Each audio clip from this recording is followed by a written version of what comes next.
Hello friends, welcome to couch coffee books. चलिए सुनते हैं मुंशी प्रेमचंद जी की कहानी प्रेरणा। मेरी कक्षा में सूर्य प्रकाश से ज़्यादा उद्यमी कोई लड़का न था, बल्कि यूँ कहो कि अध्यापन काल के 10 वर्षों में मुझे ऐसी विषम प्रकृति के शिष्य से सबका न पड़ना। कपट क्रीड़ा में उसकी जान बसती थी। अध्यापकों को बनाने और चिढ़ाने, उद्योगी बालकों को छेड़ने और रुलाने में ही उसे आनंद आता था।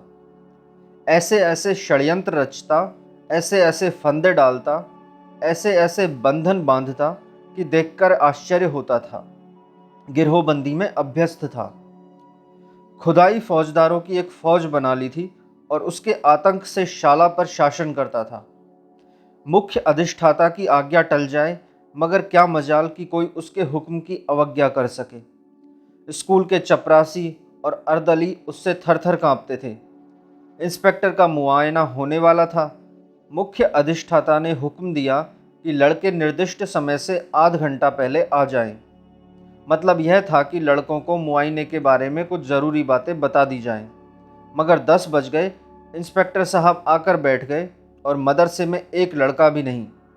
11 बजे सब छात्र इस तरह निकल पड़े जैसे कोई पिंजरा खोल दिया गया हो। इंस्पेक्टर साहब ने कैफियत में लिखा, डिसिप्लिन बहुत खराब है। प्रिंसिपल साहब की किरकिरी हुई, अध्यापक बदनाम हुए और यह सारी शरारत सूर्य प्रकाश की थी। मगर बहुत पूछताछ करने पर भी किसी ने सूर्य प्रकाश का नाम तक न लिया। मुझे अपनी संचालन विधि पर गर्व था। ट्रेनिंग कॉलेज में इस विषय में मैंने ख्याति प्राप्त की थी, मगर यहाँ मेरा सारा संचालन कौशल जैसे मोर्चा खा गया था। कुछ अक्ल ही काम न करती कि शैतान को कैसे सन्मार्ग पर लाएं। कई बार अध्यापकों की बैठक हुई, पर यह गिरह न खुली। नई शिक्षा विधि के अनुसार मैं दंड नीति का पक्षपाती न था, मगर यहाँ हम इस नीति से केवल इसलिए विरक्त थे कि कहीं उपचार से भी रोग असाध्य न हो जाए। सूर्य प्रकाश को स्कूल से निकाल देने का प्रस्ताव भी किया गया, पर इसे अपनी अयोग्यता का प्रमाण समझकर हम इस नीति का व्यवहार करने का साहस न कर सके। 20-22 अनुभवी और शिक्षा शास्त्र के आचार्य एक 12-13 साल के उद्दंड बालक का सुधार न कर सकें, यह विचार बहुत ही निराशाजनक था। यूँ तो सारा स्कूल उससे त्राही त्राही करता था, मगर सबसे ज़्यादा संकट में मैं था, क्योंकि वह मेरी कक्षा का छात्र था और उसकी शरारतों का कुफल मुझे भोगना पड़ता था। मैं स्कूल आता तो हरदम यही खटका लगा रहता था कि देखें आज क्या विपत्ति आती है। एक दिन मैंने अपनी मेज की दराज खोली तो उसमें से एक बड़ा सा मेंढक निकल पड़ा। मैं चौंक कर पीछे हटा तो क्लास में एक शोर मच गया। उसकी ओर सरोष नेत्रों से देखकर रह गया। सारा घंटा उपदेश में बीत गया और वह पट्ठा सिर झुकाए नीचे मुस्कुरा रहा था। मुझे आश्चर्य होता था कि यह नीचे की कक्षाओं में कैसे पास हुआ था। एक दिन मैंने गुस्से से कहा, तुम इस कक्षा से उम्र भर नहीं पास हो सकते। सूर्य प्रकाश ने अविचलित भाव से कहा, आप मेरे पास होने की चिंता ना करें, मैं हमेशा पास हुआ हूं और अब की भी हूंगा। असंभव, असंभव संभव हो जाएगा। मैं आश्चर्य से उसका मुंह देखने लगा। जहीन से जहीन लड़का भी अपनी सफलता का दावा इतने निर्विवाद रूप से न कर सकता था। मैंने सोचा वह प्रश्न पत्र उड़ा लेता होगा। मैंने प्रतिज्ञा की, अब की इसकी एक चाल भी न चलने दूंगा। देखूं कितने दिन इस कक्षा में पड़ा रहता है, आप घबरा कर निकल जाएगा। वार्षिक परीक्षा के अवसर पर मैंने असाधारण देखभाल से काम लिया, मगर जब सूर्य प्रकाश का उत्तर पत्र देखा तो मेरे विस्मय की सीमा न रही। मेरे 2 पर्चे थे, दोनों में ही उसके नंबर कक्षा में सबसे अधिक थे। मुझे खूब मालूम था कि वह मेरे किसी पर्चे का कोई प्रश्न भी हल नहीं कर सकता। मैं इसे सिद्ध कर सकता था, मगर उसके उत्तर प्रश्नों को क्या करता। लिपि में इतना भेद न था जो कोई संदेह उत्पन्न कर सकता। मैंने प्रिंसिपल से कहा तो वह भी चकरा गए, मगर उन्हें भी जानबूझकर मक्खी निकलनी पड़ी। मैं कदाचित स्वभाव से ही निराशावादी हूँ।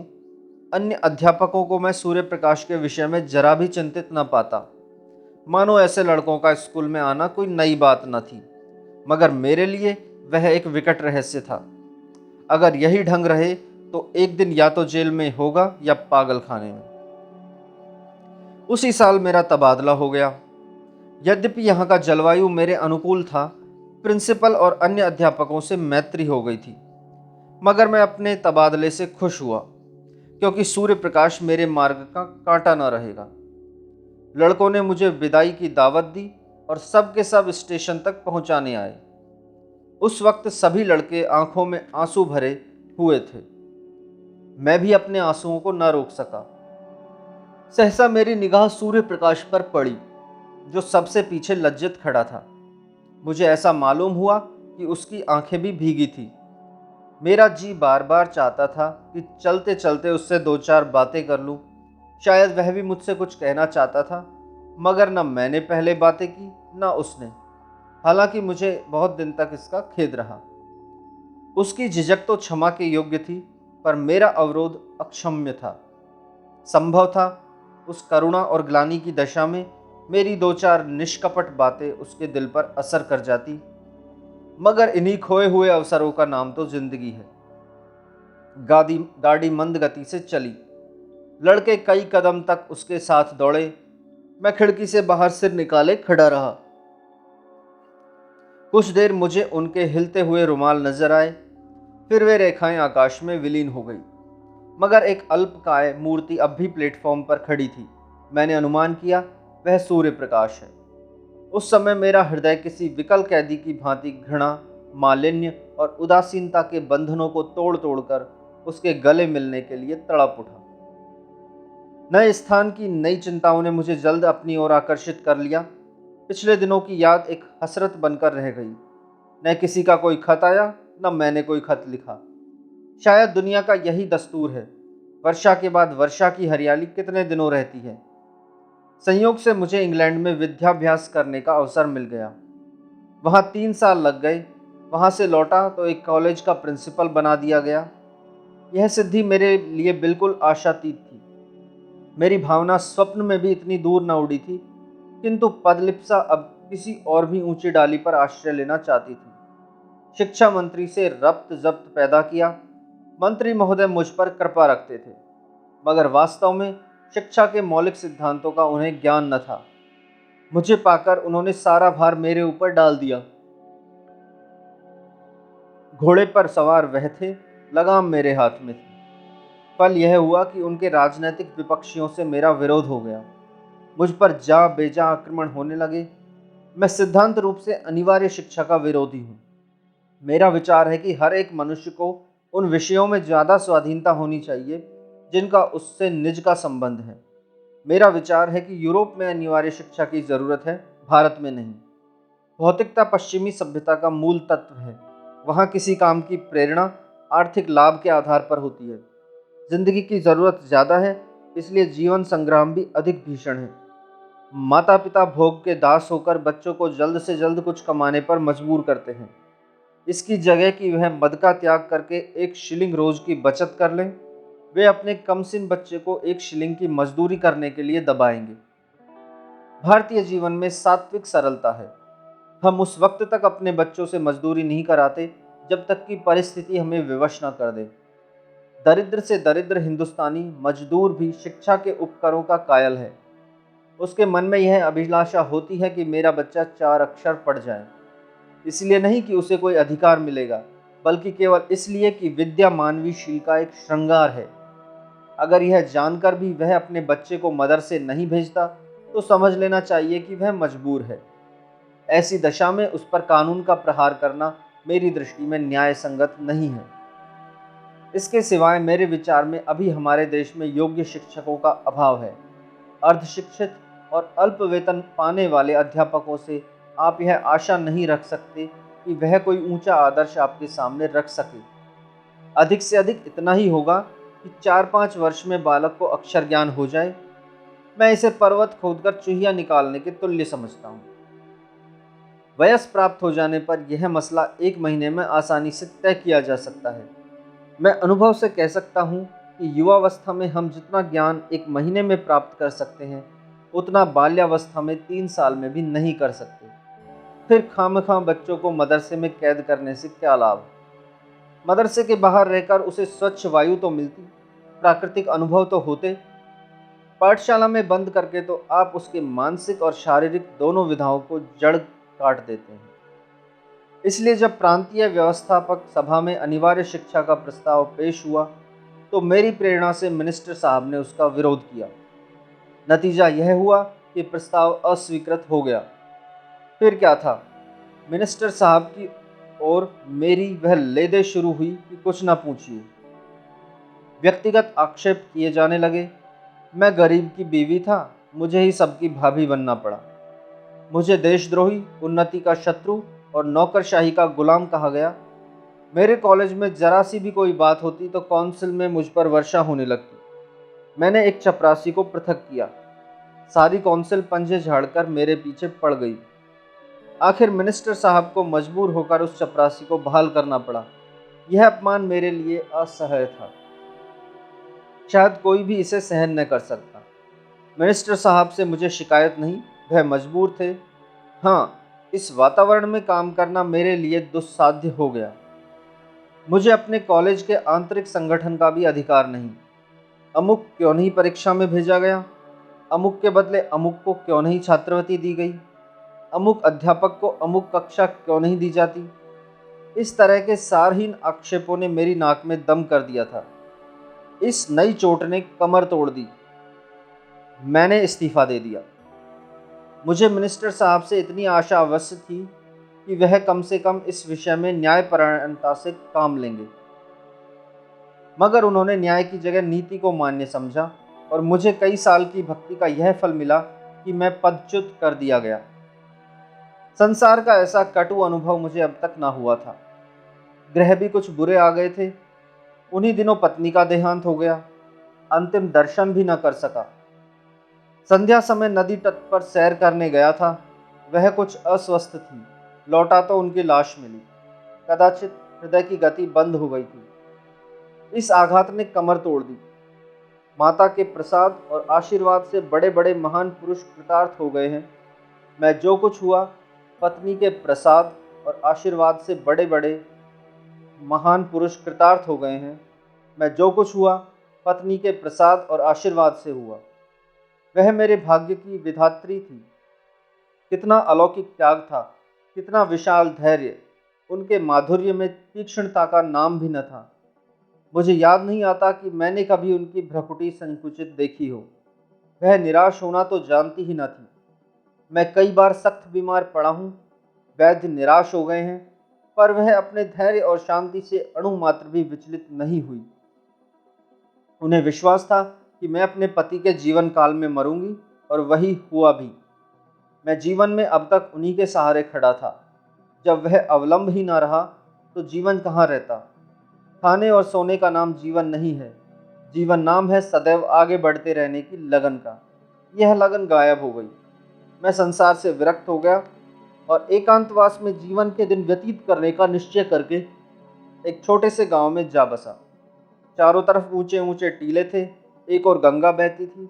मैंने नदी के किनारे एक छोटा सा घर बना लिया और उसी में रहने लगा। मगर काम करना तो मानवीय स्वभाव है। बेकारी में जीवन कैसे कटता? मैंने एक छोटी सी पाठशाला खोल ली। एक वृक्ष की छांव में गांव के लड़कों को जमा कर कुछ पढ़ाया करता था। उसकी यहाँ इतनी ख्याति हुई कि आसपास के गांव के छात्र भी आने लगे। एक दिन मैं अपनी कक्षा को पढ़ा रहा था कि पाठशाला के पास एक मोटर आकर रुकी और उसमें से उस जिले के डिप्टी कमिश्नर उतर पड़े। मैं उस समय केवल एक कुर्ता और धोती पहने हुए था। इस वेश में एक हाकिम से मिलते हुए शर्म आ रही थी। डिप्टी कमिश्नर मेरे समीप आए तो मैंने झेंपते हुए हाथ बढ़ाया, मगर वह मुझसे हाथ मिलाने के बदले मेरे पैरों की ओर झुके और उन पर सिर रख दिया। मैं कुछ ऐसा सिटपिटा गया कि मेरे मुंह से एक शब्द भी ना निकला। मैं अंग्रेजी अच्छी लिखता हूँ, दर्शन शास्त्र का भी आचार्य हूँ, व्याख्यान भी अच्छे दे लेता हूँ, मगर इन गुणों में एक भी श्रद्धा के योग्य नहीं। श्रद्धा तो ज्ञानियों और साधुओं के ही अधिकार की वस्तु है। अगर मैं ब्राह्मण होता तो एक बात थी। हालांकि एक सिविलियन का किसी ब्राह्मण के पैरों पर सिर रखना अचिंतनीय है। मैं अभी इसी विस्मय में पड़ा हुआ था कि कि डिप्टी कमिश्नर ने सिर उठाया और मेरी तरफ देखकर कहा, आपने शायद मुझे पहचाना नहीं। इतना सुनते ही मेरे स्मृति नेत्र खुल गए। बोला, आपका नाम सूर्य प्रकाश तो नहीं है? जी हाँ, मैं आपका वही अभागा शिष्य हूँ। 12-13 वर्ष हो गए। सूर्य प्रकाश ने मुस्कुराकर कहा, अध्यापक लड़कों को भूल जाते हैं पर लड़के उन्हें हमेशा याद रखते हैं। मैंने उसी विनोद के भाव से कहा, तुम जैसे लड़कों को भूलना असंभव है। सूर्य प्रकाश ने विनीत स्वर में कहा, उन्हीं अपराधों को क्षमा कराने के लिए सेवा में आया हूँ। मैं सदैव आपकी खबर लेता रहता था। जब आप इंग्लैंड गए तो मैंने आपके लिए बधाई का पत्र लिखा पर उसे भेज न सका। जब आप प्रिंसिपल हुए मैं इंग्लैंड जाने को तैयार था। वहाँ मैं पत्रिकाओं में आपके लेख पढ़ता रहता था। जब लौटा तो मालूम हुआ कि आपने इस्तीफा दे दिया और कहीं देहात में चले गए हैं। इस जिले में आए हुए मुझे 1 वर्ष से अधिक हुआ, पर इसका जरा भी अनुमान न था कि आप यहाँ एकांत सेवन कर रहे हैं। इस उजाड़ गांव में आपका जी कैसे लगता है? इतनी ही अवस्था में आपने वानप्रस्थ ले लिया। मैं नहीं कह सकता कि सूर्य प्रकाश की उन्नति देखकर मुझे कितना आश्चर्यमय आनंद हुआ। अगर वह मेरा पुत्र होता तो भी इससे अधिक आनंद न होता। मैं उसे अपने झोंपड़े में लाया और अपनी राम कहानी कह सुनाई।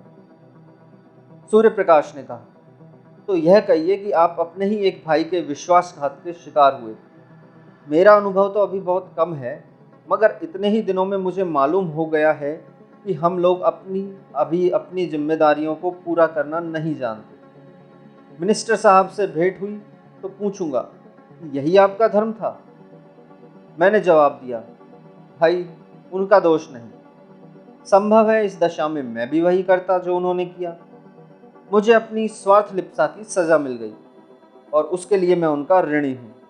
बनावट नहीं, सत्य कहता हूँ कि यहाँ मुझे जो शांति वह कहीं और नहीं। इस एकांत जीवन में मुझे जीवन के तत्वों का वह ज्ञान हुआ जो संपत्ति और अधिकार की दौड़ में किसी तरह संभव न था। इतिहास और भूगोल के पोथे चाटकर और यूरोप के विद्यालयों की शरण जाकर भी मैं अपनी ममता को न मिटा सका, बल्कि यह रोग दिन दिन और भी असाध्य होता जाता था। आप सीढ़ियों पर पांव रखे बगैर छत की ऊंचाई तक नहीं पहुंच सकते। संपत्ति की अट्टालिका तक पहुंचने में दूसरों की जिंदगी ही जीनों का काम देती है। आप कुचल कर ही लक्ष्य तक पहुंचते हैं। वहां सौजन्य और सहानुभूति का स्थान ही नहीं। मुझे ऐसा मालूम होता है कि उस वक्त मैं हिंस्र जंतुओं से घिरा हुआ था और मेरी सारी शक्तियां अपनी आत्मरक्षा में ही लगी रहती थी। यहाँ मैं अपने चारों ओर संतोष और सरलता देखता हूँ। मेरे पास जो लोग आते हैं कोई स्वार्थ लेकर नहीं आते और न मेरी सेवाओं में प्रशंसा या गौरव की लालसा है। यह कहकर मैंने सूर्य प्रकाश के चेहरे की ओर देखा। कपट मुस्कान की जगह ग्लानि का रंग था। शायद यह दिखाने आया था कि आप जिसकी तरफ से इतने निराश हो गए थे वह अब इस पद को सुशोभित कर रहा है। वह मुझसे अपने सदुद्योग का बखान करना चाहता था। मुझे अब अपनी भूल मालूम हुई। एक संपन्न आदमी के सामने समृद्धि की निंदा उचित नहीं। मैंने तुरंत बात पलट कर कहा, मगर तुम अपना हाल तो कहो। तुम्हारी यह काया पलट कैसे हुई? तुम्हारी शरारतों को याद करता हूँ तो अब भी रोए खड़े हो जाते हैं। किसी देवता के वरदान के सिवा तो कहीं यह विभूति न प्राप्त हो सकती थी। सूर्य प्रकाश ने मुस्कुराकर कहा, आपका आशीर्वाद था। मेरे बहुत आग्रह करने पर सूर्य प्रकाश ने अपना वृतांत सुनाना शुरू किया। आपके चले आने के कई दिन बाद मेरा ममेरा भाई स्कूल में दाखिल हुआ। उसकी उम्र 8-9 साल से ज़्यादा न थी। प्रिंसिपल साहब उसे हॉस्टल में न लेने देते थे और न मामा साहब उसके ठहरने का प्रबंध कर सकते थे। उन्हें इस संकट में देखकर मैंने प्रिंसिपल साहब से कहा, उसे मेरे कमरे में ठहरा दीजिए। प्रिंसिपल साहब ने इसे नियम विरुद्ध बतलाया। इस पर मैंने बिगड़कर उसी दिन हॉस्टल छोड़ दिया और एक किराए का मकान लेकर मोहन के साथ रहने लगा। उसकी माँ कई साल पहले मर चुकी थी। इतना दुबला पतला, कमज़ोर और गरीब लड़का था कि पहले ही दिन से मुझे उस पर दया आने लगी। कभी उसके सिर में दर्द होता, कभी ज्वर हो जाता।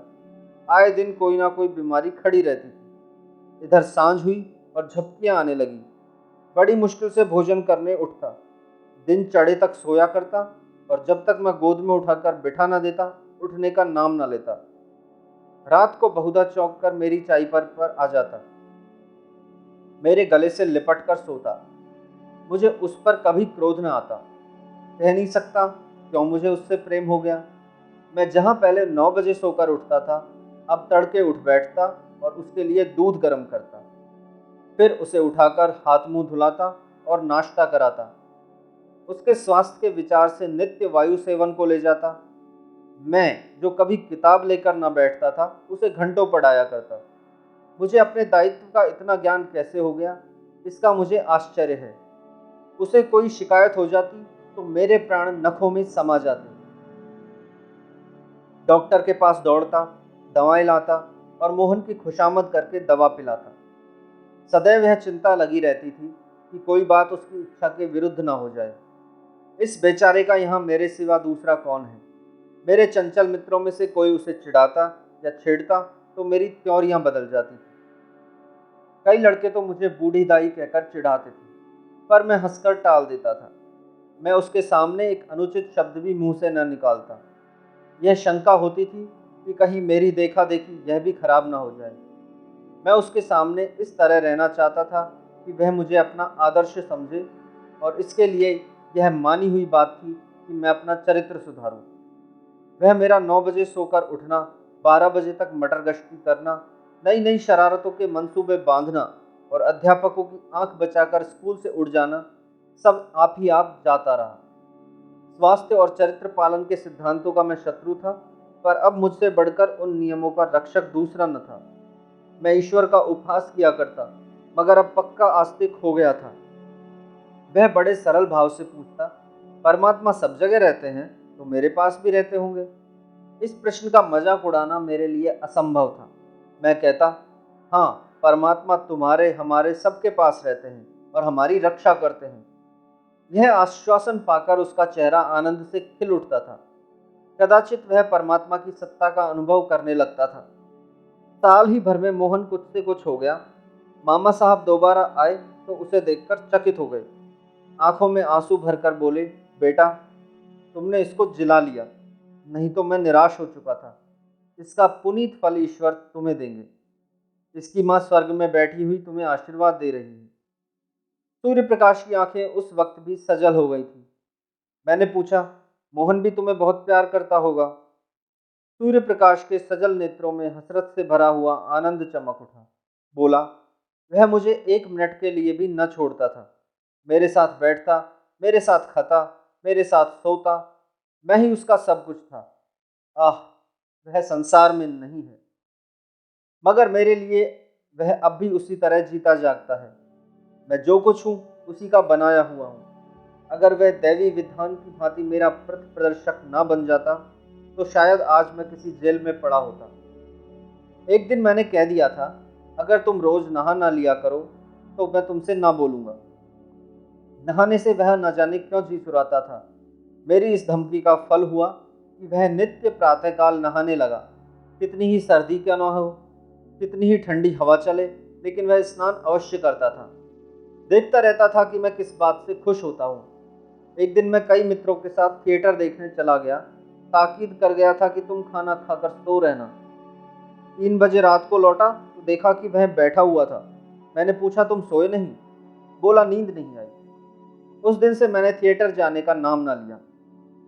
बच्चों में प्यार की जो एक भूख होती है, दूध, मिठाई और खिलौनों से भी ज्यादा मादक, जो माँ की गोद के सामने संसार की निधि की भी परवाह नहीं करती। मोहन की वह भूख कभी संतुष्ट न होती थी। पहाड़ों से टकराने वाली सारस की आवाज की तरह वह सदैव उसकी नसों में गूंजा करती थी। जैसे भूमि पर फैली हुई लता कोई सहारा पाते ही उससे चिपट जाती है, वही हाल मोहन का था।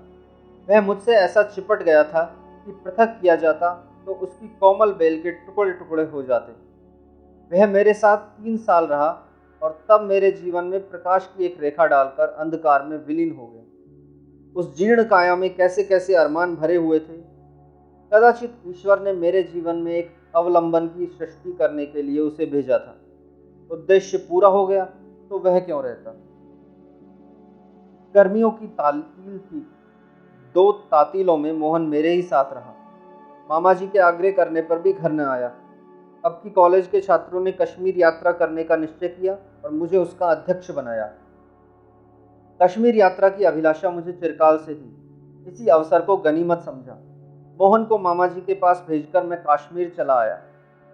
2 महीने के बाद लौटा तो मालूम हुआ मोहन बीमार है। कश्मीर में मुझे बार बार मोहन की याद आती थी और जी चाहता था कि लौट आऊं। मुझे उस पर इतना प्रेम है, इसका अंदाज मुझे कश्मीर जाकर हुआ। लेकिन मित्रों ने पीछा न छोड़ा।